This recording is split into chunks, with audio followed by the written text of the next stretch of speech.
안녕하세요. 안양감리교 임용택 목사입니다. C채널을 통해서 여러분과 함께 하나님의 말씀을 나눌 수 있어서 얼마나 기쁜지 모릅니다. 제가 생명에 대한 말씀 계속 나누고 있는데요.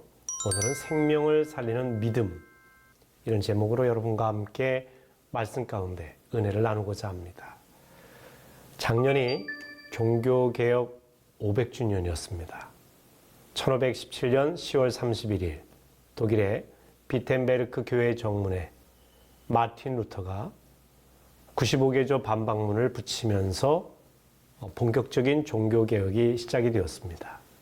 그래서 작년이 정확히 500주년 종교개혁이 일어난 해가 되었습니다. 작년엔 참 많은 행사들이 있었어요. 그리고 루터에 관한 많은 이야기들이 오고 갔고, 설교하고, 학술 강연도 있었고, 또 종교개혁지를 방문하는 일들도 많이 있었는데, 이제 해가 바뀌자 이 종교개혁의 어떤 분위기, 정신, 이런 것들이 많이 식어진 그런 느낌입니다. 물론 우리가 어떤 행사라든지 프로그램을 계속할 수는 없겠지만 종교개혁의 정신은 계속 이어가야 됩니다. 이 마틴 루터가 종교개혁을 일으킬 때 가장 강조하며 외쳤던 것이 초대교회로 돌아가자라고 하는 것입니다. 교회로 하여금 교회되게 하자라고 하는 것이죠. 이것은 당시 인문주의자들이 외쳤던 에드폰테스라고 하는 이 운동과 일맥상통합니다. 이 에드폰테스라고 하는 말은 근원으로 돌아가자, 이런 의미거든요. 그러니까 우리의 근원은 초대교회입니다. 이 초대교회의 교회 모습이 본래의 교회 모습이다. 그래서 거기로 돌아가야 되는데, 이 초대교회를 돌아가기 위해서 또 강조했던 여러 가지 내용이 있지만 그중에 특별히 세 가지가 오직 성경으로, 성경 속에 있는 초대교회니까 솔라 스크립투라, 이걸 강조했고요. 그리고 이 구원의 문제를 당시에는 행위에 대해서 많이 강조했는데, 구원은 하나님의 은혜로 받는 것이다. 솔라 그라치아. 그리고 그것은 우리의 믿음으로 말미암아, 하나님 주신 은혜에 의하여 믿음으로 말미암아 얻는 것이다 해서 솔라 피데, 이걸 강조했습니다. 오직 믿음으로. 루터는 로마서를 읽다가 특별히 로마서 1장에 있는 오직 의인은 믿음으로 말미암아 살리라, 이 말씀에 큰 깊은 깨달음을 갖습니다. 여러분, 그리스도인은 어떤 사람이냐? 믿음으로 사는 사람입니다. 기독교에서 가장 핵심적인 교리는 예수 그리스도를 믿음으로 말미암아 죄사함 받고 그리고 구원함을 얻는다라고 하는 것입니다. 이것이 가장 중요한 핵심적인 교리입니다. 이 구원이라고 하는 것은 진정한 자유를 누리는 것입니다. 그리고 영원한 생명을 얻는 것입니다. 믿음은 구원의 문을 여는 열쇠라고 할 수 있죠. 그래서 믿음을 우리가 그토록 강조하는 것입니다. 그리스도인은, 다시 말씀드리면, 날마다 믿음으로 사는 사람이다. 끝까지 믿음으로 사는 사람이다 라는 것입니다. 세상의 물질로 사는 사람이 아닙니다. 세상의 인기를 먹고 사는 사람도 아니고요. 세상의 권력을 쥐고 사는 사람도 아닙니다. 믿음으로 사는 사람이 그리스도인입니다. 여러분, 알라딘의 요술램프 이야기 아시죠? 어떤 노총각이 알라딘의 요술램프처럼 이 램프를 손에 넣게 되었습니다. 무심결에 램프를 문지르자 거인이 등장합니다. 그리고 주인님, 소원 있으시면 말씀하시죠. 이러는 겁니다. 얼마나 신기합니까? 이 노총각이 소원을 얘기합니다. 첫째, 돈. 둘째, 여자. 셋째, 결혼. 노총각이니까 돈도 있어서 여자랑 결혼하기를 간절히 원했습니다. 그래서 그렇게 이야기하자 이 램프의 거인이 이렇게 말하는 겁니다. 주인님, 저는 한 가지 소원만 들어드릴 수 있습니다. 그러자, 그래? 그래, 내가 고민 좀 해볼게. 나중에 다시 보자. 고민을 했어요. 밤새 고민을 했습니다. 다 갖고 싶은데 한 가지만이라니. 그러다가 딱 한 가지 아이디어가 생각이 났어요. 다시 램프를 문지르자 거인이 등장했습니다. 네, 주인님, 소원을 말씀하십시오. 그래, 한 가지만 이랬지. 예. 돈, 여자, 결혼. 그전에는 첫째, 둘째, 셋째로 얘기했는데 그냥 돈, 여자, 결혼을 한꺼번에 얘기한 겁니다.